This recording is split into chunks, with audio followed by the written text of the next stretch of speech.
ये संसार में भगवान को ढूंढते हैं तो भगवान मिलता क्यों नहीं है, और भगवान कहाँ निवास करता है। सबके मन में इच्छा होती है कि भगवान से भेंट हो जाए, और अभी अगर खबर मिल जाए कि भगवान मौदहा में आए हैं, सब अपना अपना काम धाम छोड़कर, और ये भी मालूम हो जाए 1 घंटे ही रुकेंगे, सब दौड़ जाएंगे। लेकिन भगवान से मिल करके तुम क्या करोगे?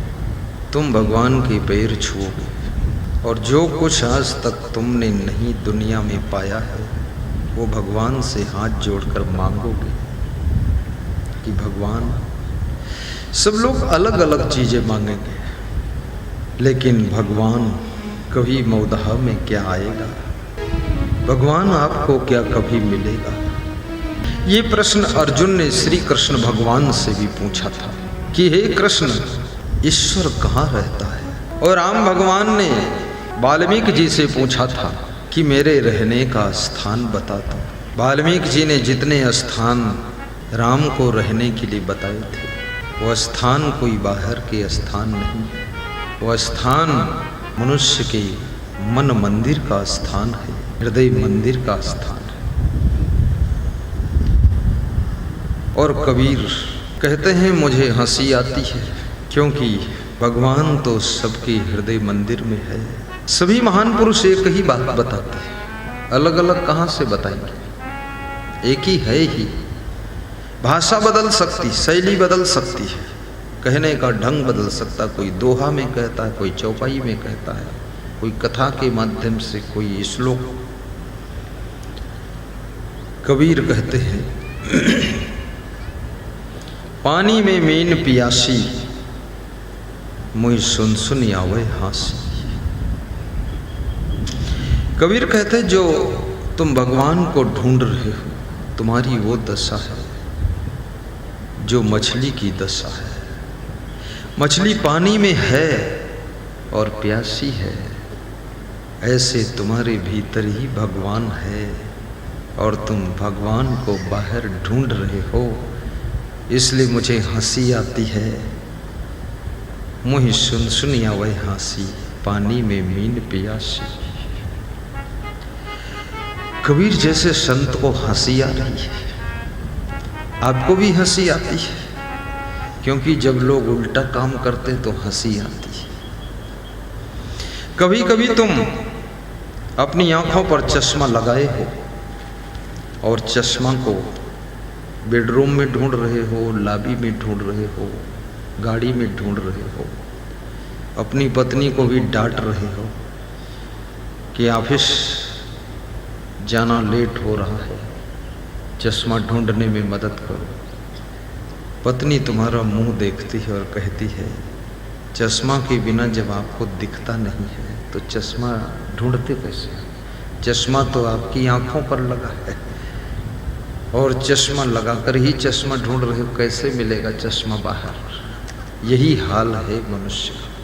भगवान बाहर नहीं है, भगवान आपके भीतर है।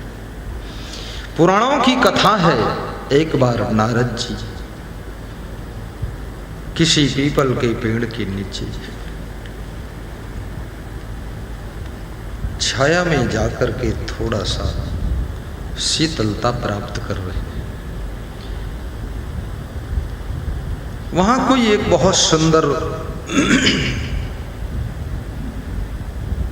जिसके मुखमंडल पर दिव्य आभा है, जिसके चारों तरफ औरा फैल रहा है,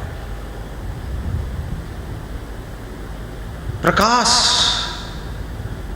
चहुमुखी दिखाई दे रहा है, लेकिन वह व्यक्ति न मुस्करा रहा है न हंस रहा है, बहुत उदास और दुखी होकर बैठा है। नारद एक संत है, और संत का धर्म है दुखियारों का दुख मिटाना। संत की महिमा क्यों है? संत की महिमा सिर्फ इसलिए है आपकी जिंदगी के दुख के कांटों को सुख के फूलों में रूपांतरित करना, इसलिए संत की महिमा है। संत की महिमा और किसी कारण से नहीं, अपने विचारों से आपको भक्ति दे करके, ज्ञान दे करके, आपको सदाचारी बनाकर, आपकी दुर्गुणों को दूर करके, आपको सद्गुणों से भरपूर करके, आपको सुखी करने का काम संत करता है। इसलिए संत को हम मानते हैं, इसलिए नहीं मानते कि वो खाली संत जैसी वेशभूषा पहन लिया है। संत जैसी वेशभूषा तो बहुत लोग पहने हुए हैं, कितने कपरिया लोग भी पहनते हैं, लाल कपड़ा पहनकर और मांगते ठगते घूमते रहते हैं। संत की वेशभूषा नहीं, संत की एक साधना होती है, संत की तपस्या होती है, मन इंद्रियों का संयम होता है, संत में वैराग्य होता है। जिन क्षुद्र नश्वर भोगों में संसार के लोग अंधे होकर सुख ढूंढ रहे हैं, उन क्षणभंगुर भोगों को तृण के समान त्यागने वाला ब्रह्म ऋषि संत होता है, उनमें आकर्षित नहीं होता है। ये ही संस अस्पर्शजा होगा दुख योने येवते आदंतवंता कौनते नते श्रमते बुधा। श्रीमद् भगवत गीता में श्री कृष्ण भगवान अर्जुन को समझाते हैं, ये जो नाशवान संसार के भोग है, इंद्रियों के भोग है, इनको भोगने से दुखों का जन्म होता है, कभी इनसे सुख नहीं मिल सकता। हे अर्जुन, जो विवेकवान लोग हैं वह कभी भोगों में रमण नहीं करते हैं, बल्कि इनको त्याग करके साधना का जीवन जीते हैं। कृष्ण कहते हैं इनमें सुख नहीं। राजा भर्तृहरि उज्जैन के 3 विवाह किया था, उनके 3 रानियां थी, और तीनों को भोगने के बाद भी राजा भर्तृहरि अंत में संत बन जाते हैं। गुरु गोरखनाथ के पंथ में जाकर के शिष्य बनते हैं, और जब वे शिष्य बनते हैं तो उनकी बहन ने अपने बेटे गोपी चंद से कहा, तुम्हारे मामा संत हो गए, तुम यहाँ क्या कर रहे हो, तुम भी जाओ संत हो जाओ। गोपी चंद ने ज्यादा तपस्या किया तो गोरख पंथ में जो नवनाथ हुए हैं, नवनाथ में जालंधर नाथ, चरपटनाथ, गोरखनाथ, ये सब नाथ में गोपीनाथ का भी नाम आता है। नवनाथ उसमें पूजनीय है। अब बाकी फिर पीछे बहुत नाथ होते रहे, अवैधनाथ, दिग्विजयनाथ, आदित्यनाथ, अभी जो आपने जिनको मुख्यमंत्री बनाया वो भी संत है। अब तुम मन में सोचते होगे ये राजा भर्तृहरि और गोपीचंद राजपाट छोड़कर संत बन गया, सन्यासी बन गया, योगी बन गया, और ये आदित्यनाथ योगी बन करके फिर राजपाट में कैसे आ गया, ऐसा आपको डाउट हो सकता। लेकिन इसका समाधान रामायण में भी है। जब जब हो ही धर्म की हानि, बढ़ई असुर अधम अभिमानी।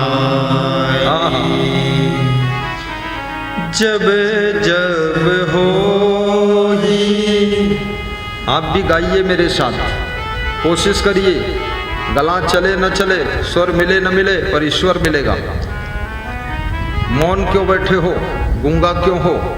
वाचालाम पंगुम लंघयते गिरम, बोलो, मूकम करोति वाचालाम। मूक भी वाचाल हो जाता, बोलने लग जाता। यहाँ जो बोलते हैं वो भी मूक हो जाता है, उल्टा काम हो रहा है। बोलिए। जब जब हो ही, अरे सांस ले लेने दो, तुम लोग गा दो, कोई जरूरी है हम ही आगे गाएं? बिल्कुल ऐसे रुक जाते, लगता आगे पीपल डाल गिरने जाते,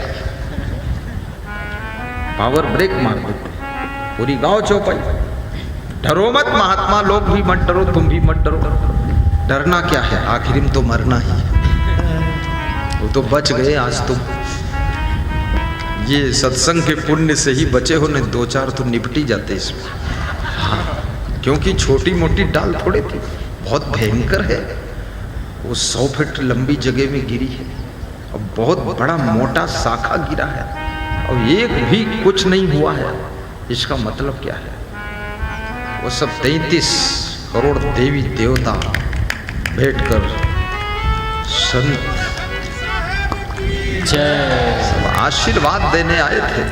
जय हो देवगण, जय जय जय जय। जब जब हो ही धर्म की हानि, बस आनंद आ गया। बाढ़ी असुर अधम अभिमानी, तब तब प्रभु धरि मनोज शरीरा, हरहि सकल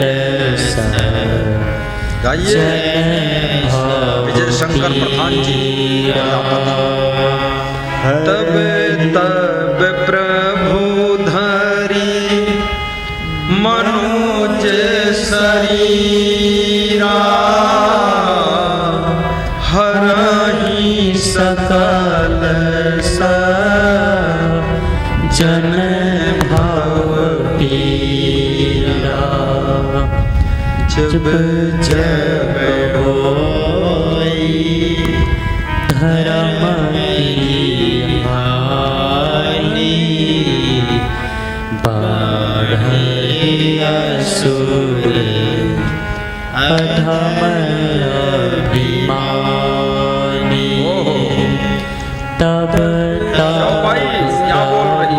धरि मनोज शरीरा, हरहि सकल जन भव पीरा। अयोध्या में महाराजा दशरथ बहुत बड़े भक्त थे। परमानेंट गुरु वशिष्ठ वहां विराजमान रहते थे। इस कलयुग में किसी के यहाँ परमानेंट कोई गुरु नहीं रहता है। अर्जेंट हो तो आ जाता है, अर्जेंट में प्रेजेंट हो जाता है, फिर अब्सेंट हो जाता है, परमानेंट नहीं। और विश्वामित्र का आवागमन भी होता रहता है। वशिष्ठ गुरु हैं तो विश्वामित्र सदगुरु है। विश्वामित्र स्वयं पूर्वाश्रम में राजा थे, उसके बाद संत हो गए। 2 प्रकार के संत होते हैं, बचपन से बाल ब्रह्मचारी होते हैं। जैसे हमारे साथ ही टीम बैठी है सब बचपन से, मैं भी बचपन से। लेकिन दूसरे होते हैं कुछ दिन गृहस्थ आश्रम में रहते, फिर मन में वैराग्य आ जाता है तो विश्वामित्र जैसे संत हो जाते हैं। और याद रखना, कभी भी संत बनो, जब से चेते तब से सही, कहें कबीर जात है बही। जीवन भवधार में बहा जा रहा है, जब से चेत जाओ तभी से ठीक है।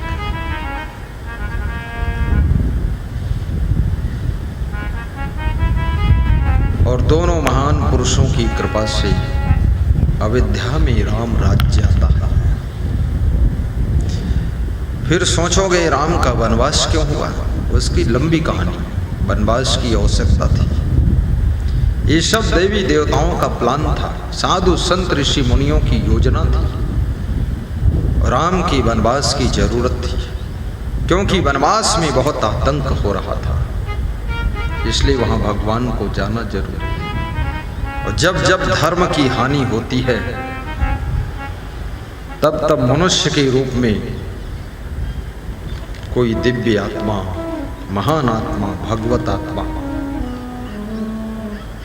जिस तरह से समाज के अंदर अधर्म को रोका जा सकता है, धर्म को बढ़ाया जा सकता है, उस तरह से वो सत्ता आती है, आकर के काम करती है। कभी संत बनकर, कभी गृहस्थ बनकर। भगवान राम तो गृहस्थ ही थे ना।